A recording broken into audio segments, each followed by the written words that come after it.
पितृपक्ष में एकादशी व्रत करने से मिलेगी कष्टों से मुक्ति।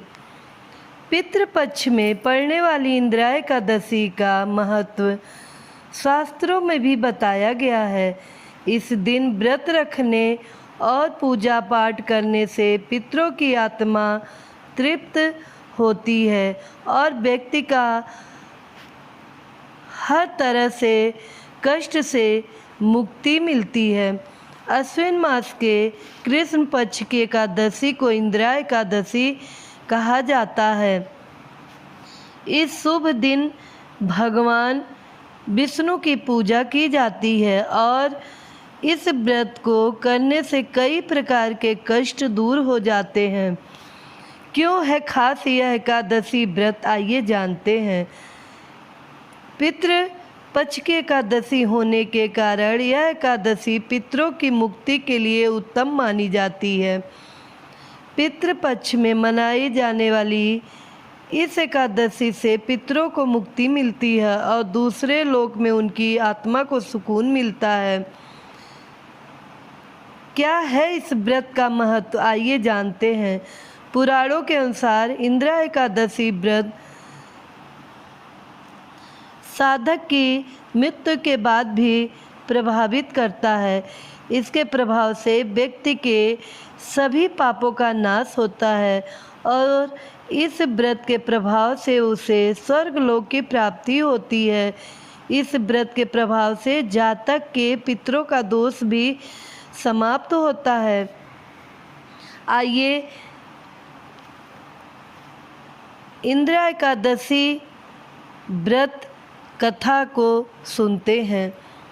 सतयुग के समय महिष्मती नाम की नगरी में इंद्रसेन नाम का एक प्रतापी राजा धर्मपूर्वक अपनी प्रजा का पालन करते हुए रहता था। वह राजा पुत्र पौत्र और धन आदि से संपन्न और भगवान विष्णु का परम भक्त था। एक दिन जब राजा अपनी सभा में बैठा था तो आकाश मार्ग से महर्षि नारद उतरकर उसकी सभा में आए। राजा उन्हें देखते ही हाथ जोड़कर खड़ा हो गया और उनका पूजन किया। उन्होंने देवर्षि नारद से उनके आने का कारण पूछा। तब नारद मुनि ने कहा कि हे राजन, आप मेरे वचनों को ध्यान से सुनो। मैं एक समय ब्रह्मलोक से यमलोक को गया। वहाँ श्रद्धापूर्वक यमराज से पूजित होकर मैंने धर्मशील और सत्यवान धर्मराज की प्रशंसा की। उसी यमराज की सभा में महान ज्ञानी और धर्मात्मा तुम्हारे पिता को एकादशी का व्रत भंग होने के कारण देखा। उन्होंने संदेशा दिया, वह मैं तुम्हें कहता हूँ। उन्होंने कहा कि पूर्व जन्म में कोई विघ्न हो जाने के कारण मैं यमराज के निकट रह रहा हूँ।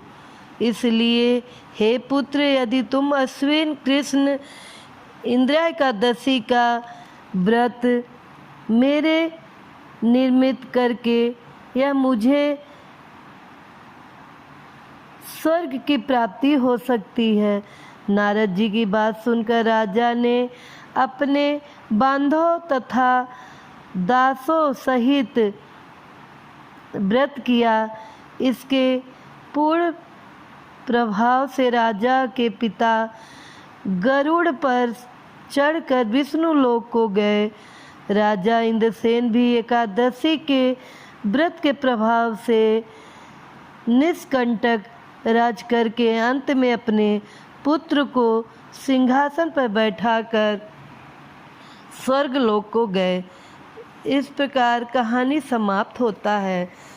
मित्रों, अगर कहानी पसंद आई हो तो लाइक कीजिएगा, कमेंट कीजिएगा, ज़्यादा से ज़्यादा शेयर कीजिएगा और हमारे चैनल को सब्सक्राइब कीजिएगा। साथ में बेल आइकन बटन को प्रेस कीजिएगा ताकि हमारे नए कहानियों का नोटिफिकेशन आप तक सबसे पहले पहुँचे। जय श्री विष्णु।